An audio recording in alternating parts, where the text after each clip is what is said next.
so much for tuning in today to Shine Abound. This is actually our first episode, and I am so excited. I'm so excited. Our first guest we have today is Robbie Madison, and he's such a creative. Not only is he creative with his music, but he does like custom tailored suits made just for you. He has a nonprofit organization, and I'm just so excited to like dive into this interview. And thank you so much for listening. So Robbie, tell me what inspired you to shine your God-given like light so brightly. Well, first of all, thank you so much for inviting me onto the show. Oh, I'm excited for you. I'm thank just so you. proud that you've stepped out in this endeavor. It takes a lot of bravery to be able to say yes to something like this. And thank you for inviting me as your first guest. I feel honored to be here. And also just the purpose behind the podcast of Oh. shining the light in a natural way that spoke to me. That's very powerful. To me, I'm humbled to say that I could shine any light, really. Mm, I feel like it's kind of a natural reaction to what Christ has done for me in my life and how he's mm, taken care of me and mhm, his sacrifice for me in my life. And that just kind of naturally, I may not always say it with my words, but I hope that with my compassion and being able to bring peace to people throughout, whether it's through music or lyrics that I might write or interactions that I might have, that somehow people feel mhm. like I'm able to share some of his light in Yeah. that way. So to dive into your question, um, you said, so what makes me be able to shine the light, Mhm. or Mhm. is that how Like you phrased it? what inspires you to What just inspires me? shine your light that God has given you so brightly because you have this Mm, bright light about you. I remember the first time I yeah. met you and the smile, the light, like Mm, you shine from within. thank you. Thank you. So that is No, I appreciate that. I honestly don't know if it's something that I intentionally do or am aware of necessarily. But one thing I am is just compassionate towards people. And so, mm, at the core of what I do, I want to be able to serve people. I want to be able to mhm, host them. I mhm, want them to feel like they're loved and appreciated. And so, when it comes to the things that I do, mhm, I'm a musician and singer, songwriter. I put a lot of thought in the types of songs that I write, and the songs that I perform, mhm, and what is it that I want to share with them. So, for example, I met you mhm, at a night that I was performing in your city, mhm. and it was awesome. I recognized the light from you too that Oh, night, and thank you. you reached out. It was my first time there actually, Mhm. and so. You kind of have this hosting spirit about you that makes people feel comfortable Oh. immediately. So I definitely appreciated that. And I remember my goal that night was engage people Mhm. and let them feel joy tonight. Like Yeah. those were my kind of goals for that particular evening. Mm. Um, with we can dive more specifically into this, but with my fashion Mhm. business, my goal is to get to know every person I get to put fabric on Mhm. and to find their unique qualities and beauty and feel like I am able to depict that on the outside of their body, Yeah. So, for example, someone like me, I grew up more of a shy kid, and Mhm. so I feel like parts of me I didn't allow people to see. Mm. Um, and now I'm getting better at that. In my older age, I'm getting better Mhm. at allowing people in. Mhm. And with fashion is art, and so being able to do that and say, all right, this is a part of you. This is kind of, does this feel like it represents the tone of your spirit, your body? Yeah. Then let's choose this fabric, and sometimes people need help in that process too, of Mhm. like maybe they are leaning towards something polka dotted, but I it mean, feels I love like it. they can't, or it feels like too much, right? And it's like, oh, I don't know if I'm brave enough to wear something like that. Mm. So then I get to step in and say, actually, why don't you try it? Let's do a photo shoot and see if you like it. So you tailor to women or just men? Like you just do suits right now, right? So right now, right now I'm just doing custom suits. Okay. Robert Wayne Custom Okay. is the brand, and also the same website, robertwaynecustom.com. Uh huh. And I'm doing custom suits right now, but as it grows, I will be branching out into some Thank women's wear. you. I Thank you. I think that was my first yeah, question. When you told me before, I yeah, was like, wait, do you do it for women too? And you're like, no, not yet. yeah. Okay, so I'm I've still actually waiting. been asked by more ladies than I have guys. Okay, so there's your So, sign. I so I need mean, to do it. I just need to be ready for that. I think so. So tell us, because you grew up in South Carolina and Yes. you're now in Texas, Yeah. did you ever see yourself being a Texan? And I mean, you also work as a music director for an NFL team, Yeah. Houston Texans. Go Yeah. Texans. Go Did Texans. you ever, like, as a kid, see yourself being in Houston and a music director for an NFL team? Like, did you have these dreams and aspirations? And, like, if how I'm did it all if I'm just come being into honest, fruition? my dream was to be in Boys to Men and NSYNC, performing with Michael Jackson. Like that was definitely more of my dream. Now, when it came to sports and football, Mm, all my family played football. I didn't grow up playing sports. uh-huh. When I went to sixth grade, I got into a performing arts school. And so from sixth grade through 12th grade, I studied trumpet. Mm-hmm. And then I went off to college and got my bachelor's in performance. And so my performing arts school didn't even have sports. So Oh, I didn't wow. know anything about it. Like Mm-hmm. I knew that it was, like some of my family watched it for sport, but pretty much all of my attention went to either, music, practicing, Mm-hmm. or church. That was Yeah. basically all I did. Mm-hmm. When I went to college, that was the first time I was in like a marching band. So my schools didn't have marching band. So it's the first time in a marching band. So now I'm like starting to learn football, sports culture, things like that. And you played the And trumpet in I college. played the trumpet in Oh, college. cool. Yeah, I played the trumpet and sang and played piano. Oh, nice. And so I actually, my freshman year, I was recruited to be a part of Fellowship of Christian Athletes. Okay. So it's a campus ministry that gears towards athletes of every sport, but really giving them an opportunity to draw near to God I love through that. Bible studies and Yeah. preaching. And there was a friend of mine there, a new friend at the time, who he gave his life to Christ in college, and the Lord had awakened this preaching gift that was really strong in him. And he recruited me. I did not want to go for multiple reasons, but one of the main reasons is I was not an athlete. So I was, a music major, so it didn't really feel like my place. But I went, I visited, we met on Monday nights, and I sat in the back, and I heard him preach and felt the Spirit. And the next week he said, why don't you sing 2 songs for us next week? And I was like, absolutely not. you know?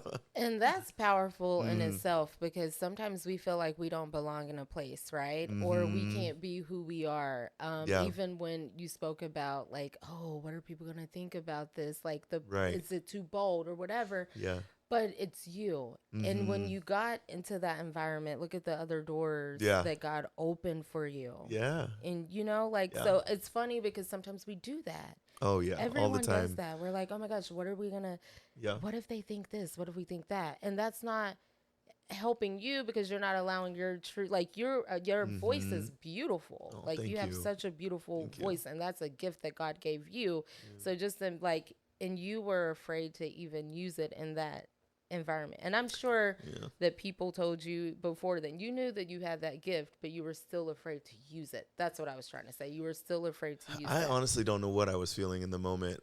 Like Yeah. I was a worship leader. I had been leading worship at that point for 4 or 5 years. Nobody knew that, but I had been, because my parents were pastors. Same.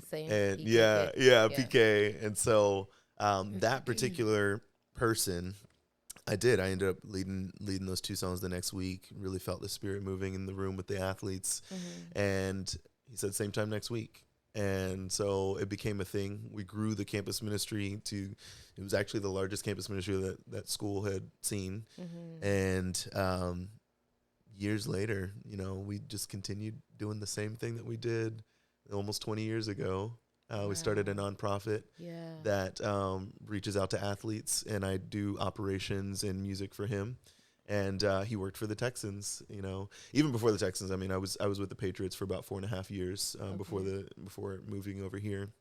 Um, but yeah, we moved over here and said, let's do the same thing again. Let's just do Mm. it again. So nothing has really changed. The audience might change, but Mhm. the work is always the same. Yeah. People drawing in and just been able to see the Spirit really move. Oh, that's Yeah, so beautiful. I just love that. Like, I yeah, love it. So as far as like music director, yeah. because I don't know, like, so Right, I'm gonna ask, like, right. what does that consist of? Like, what is Yeah, the music director? Do you like oversee all the music, yeah, or? yeah. So I've gone by different titles within the Oh, organization. okay, okay. So the first year, my title was director of spiritual development. So, because I wasn't necessarily the typical chaplain for the team, right? Mhm. You know, number one, I'm a music guy. Yeah. I do teaching and preaching and stuff like that, but Mhm. I prefer teaching Bible studies, small Yeah. groups, hosting things like that, and I actually prefer doing more organizational things, Yeah. scheduling people in the right places, doing Mhm. that. You know, so obviously every gathering that we have, I lead worship, so I pick the set, I'm singing, you know. Sometimes I'll be able to incorporate other musicians, just depending Mhm. on the occasion. So I schedule that each week. We meet. We do Saturday night chapels Mhm. because the players typically are playing on Sundays. Mhm. So they're not able to plug into a local church. So we take the Sunday elements and we move them to Saturday nights, Mhm. worship and the Word. And so Wow. I schedule a rotation of preachers Mhm. locally in Houston, but also when we're on the road, contacting preachers that either I know or that Yeah. my work partner knows, Mhm. and handling all those logistics of, you know, being the liaison, making sure all the elements are together. Yeah, and then small groups and things like that too. So Yeah. there's a lot that happens behind the scenes because it's chapel. Mhm. It's pretty like we keep it pretty confidential. Like people don't even know that chapel happens in the Yeah. NFL That's what usually. I was just Yeah. thinking. Like, I'm So yeah. listening to you say all of this, and I'm like, I Mm-hmm. had no Oh idea, yeah. like, Yeah. that this even exists, and that Yeah. is so People are starting to wow. know now because, Yeah. you know, a lot of the players are talking about Oh it. yeah. But I mean, it's been. I mean, this is my third season with the Texans particularly. But I Yeah. was with, like I said, I've been in the league almost 8 or 9 years, and so we do player studies and Mm. studies with the coaches, married couples, Yeah. women's studies. You know, like all that happens throughout the week. Yeah. So No idea that yeah, no we've even got a idea that Catholic mass that happens Mm, too. see, I had no idea. And that is that's beautiful because Yeah, we're nothing without Christ, yeah, and like yeah. it's through him that allows Hmm. our light to shine, and Absolutely, he puts us absolutely. in these places Hmm. in spaces where we never thought we would be, Yeah, right? And it's not to yeah, be like, and as a PK kid, I'm sure you can yeah. attest to this. There's so many like, oh, she's been too preachy. It's not being too preachy. Right. It's just like knowing Hmm. when and who God wants you to speak to too, Yeah, without making them feel some type of way, if that yeah, makes sense. I don't know. yeah, So with the nonprofit Madison Arts, yeah, let's talk about that. You're the president of Madison Arts. yeah, So what inspired you to start that? Like, when did yeah. you start that? And I know it's for So artists, right? yeah, Okay. definitely. Yeah. So Madison Arts, yeah, we're a 501c3 nonprofit organization. We seek to create community through the arts by coming alongside independent artists, helping to showcase people that have spent lots of time and study in their craft, developing their craft, Mhm. and helping to expand their platform, whether it's, you know, through performance or educational services that we might offer, or business strategy planning, things like that, and then also offering service projects too. So Mm. that started for me. Officially, we started in 2023. Mhm. But I have always worked with nonprofits, Mhm. particularly when I graduated from my undergrad. I worked with a jazz nonprofit, and their mission was the preservation of live jazz music Mhm. as America's indigenous art form. So like we get a lot of music from other countries and Mhm. things like that, but jazz is something that was birthed in America. Mm. So that there's a lot of organizations out there that work to preserve jazz because it's something that we have offered to the world, Mhm. and I do.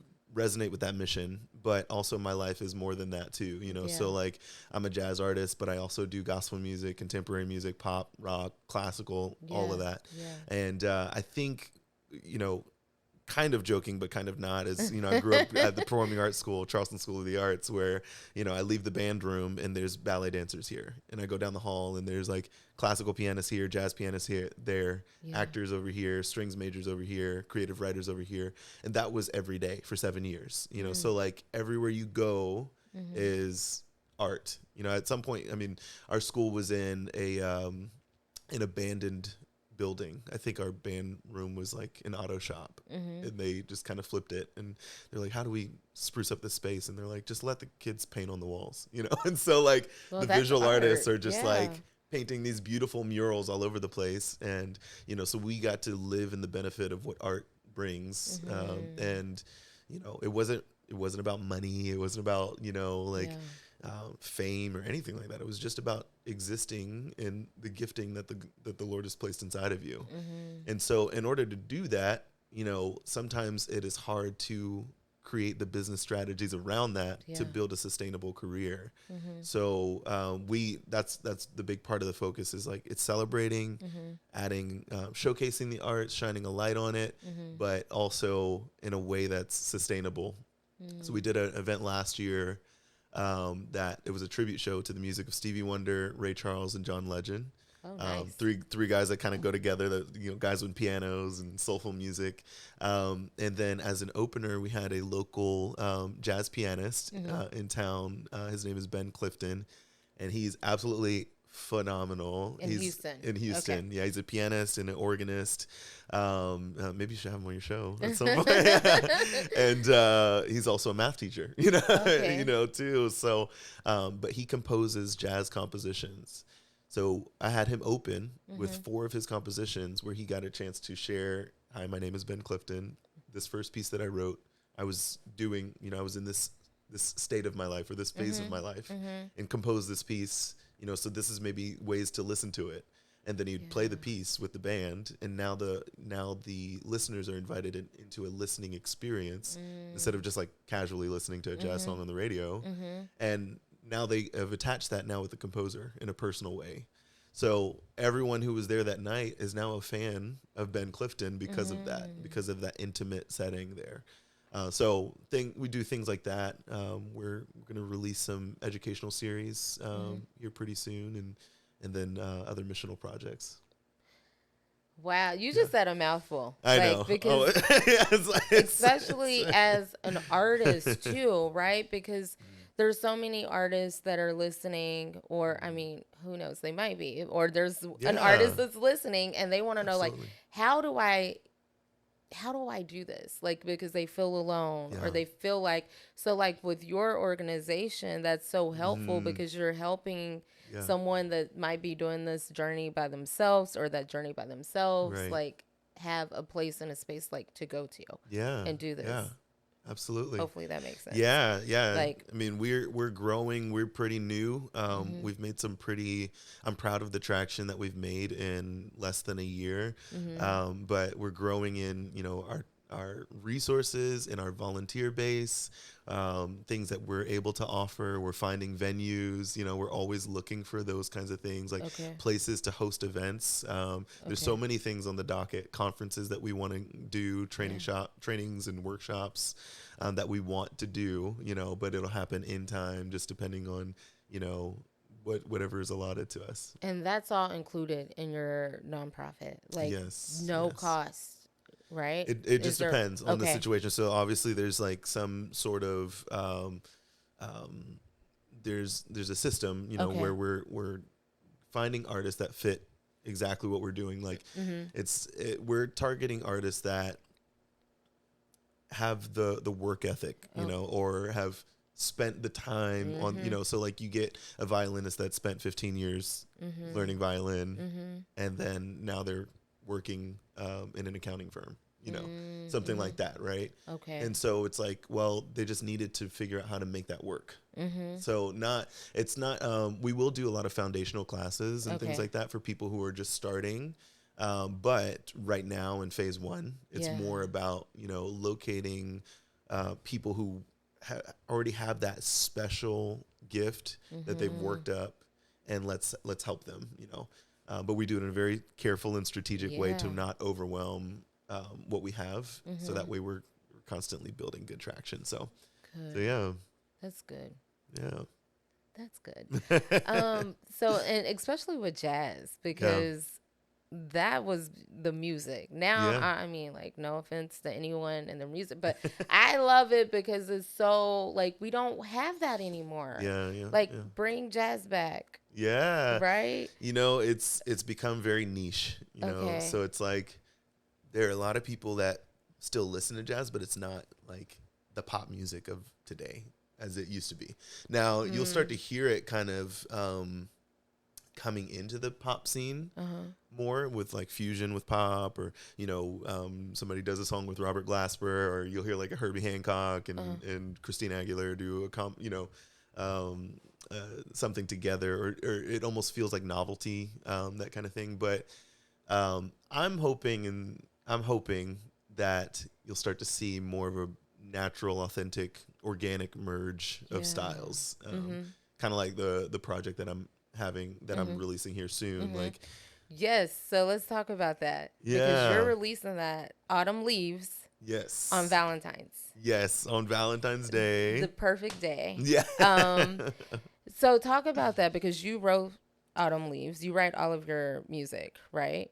So Well, most of it. yeah. Okay. So this song, Autumn Leaves, is actually a jazz standard. And what I did, there's a style of jazz that's also very niche within that genre that's called jazz vocalese. So what jazz vocalese is, an instrumentalist like saxophonist would come in and play a solo over Autumn Leaves, right? Something like that, right? And then a vocalist or a writer would come in and say, I was, like they'd write words over those notes and then sing that solo. So now it's not played by an instrument, but it's sung by a vocalist. So technically, you'll hear it. It'll sound more technical. It won't sound as like, it won't sound like a ballad. It'll sound probably faster, more technical. Okay. So that's what I did with this song. So people know the traditional version of Autumn Leaves. It's been sung. You'll know it after Valentine's Day. I'm like, oh, all right. Yeah, so it's one of the more popular jazz songs out there. So we wanted to do something different. I took an old recording of Chet Baker, who's a trumpet player and vocalist in the jazz industry, and well, he's passed away. But I took one of his old solos and I wrote words over his trumpet solo. So that now became the melody of the song. At least in the beginning, that's what we used it as. And then at the end of the song, we quoted Autumn Leaves. So it is Autumn Leaves, but you won't really hear what we call the head of the song or the tune of the song until the very end. Okay. So it's kind of our unique little spin on it. I'm really excited about it. It showcases some phenomenal musicians here in Houston. Greg Petito played guitar. David Craig played bass, and Gavin Mulchin played drums. Those three guys are masterful musicians here in Houston, and we recorded it at Sambuca, which is a historic jazz spot in Houston. I didn't even know they had one in Houston. I know they had one in Plano. Oh, yeah. Yes, that's right. They have one in Plano. Yes. Okay. And they have one in Nashville as well. So yeah, Sambuca had become kind of like a home or a hub for us. Greg Petito, his trio would play there on Wednesdays, a few times a month. And so when I moved to town a few years ago and connected with Greg, I started joining him on those evenings, and they were special. So we wanted to document it. So what days are y'all there? Like, for the listeners that want to come out and like support you and listen to great music. Yeah. You're at Sambuca. So I would say the best way to come listen to us is to follow me on my website is robbiemadison.com. Okay. And that's just ROBBIEMADISON. Okay. So I have to spell it because I have a really good friend who has the same name as me and same website. Really? Same everything. But And they we're spell it polar V. opposites. He just spells his last name with two D's. Mine Okay. is with one D. So Okay. he's a motorcyclist. He's got a bunch of Guinness records and all that. So yeah, RobbieMadison.com, and then all of my handles on social media is Robbie Madison Music. Okay. Robbie Madison Music. Mm-hmm. And what else? I know I had another question for you.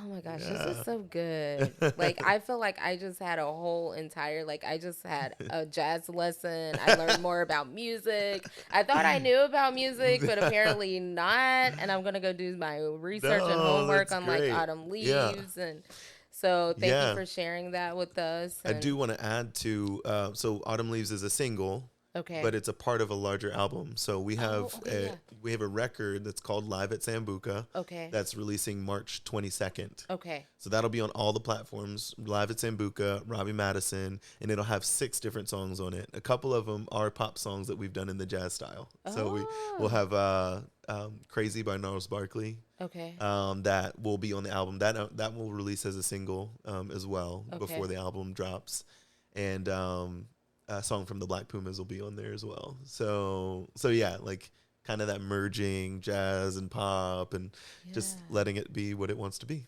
You know? Well, because your voice and your music is like the music if you just want to relax and Oh, thank you. just relax. It's not too much. It's calming. It's soothing. That's That's the awesome. word. Yeah. Soothing, relaxing, and soothing. I appreciate that. And Thank so, did you Yeah. have any? I mean, how do you I think I covered most of the Yeah, questions. Did you yeah. have any questions for me? Or I'm just excited. Yeah, Like I'm so happy that you came onto the show today. Oh, Like I really am, and I'm I appreciate excited it. for the album Thank on the you. 14th. So Uh, I'm gonna be keeping my eye out on yes. that, and that will be on all platforms as well. That'll be on all Okay, platforms. so all Yeah. platforms. That's like Spotify, Spotify, Apple. Apple Music, Pandora. Okay. I mean, there's like at least 100 platforms. So like, I just uploaded to all of them. Okay. Okay. Wherever you listen to music. I'll But thank be you so much for the downloading. opportunity No, thank to be you on for here. coming. It's always Like, great hanging out. it was a and, pleasure. I really enjoyed Yeah, this. yeah, likewise. Definitely. Yeah. So thank you. You're And thank you so much for tuning in today. This was our very first episode, and we're going to have so many more other great guests on the show, and we'll show you what it is to shine. Each and every one of these guests that comes on, they're just so special, and their lights literally shine. So thank you so much for tuning in.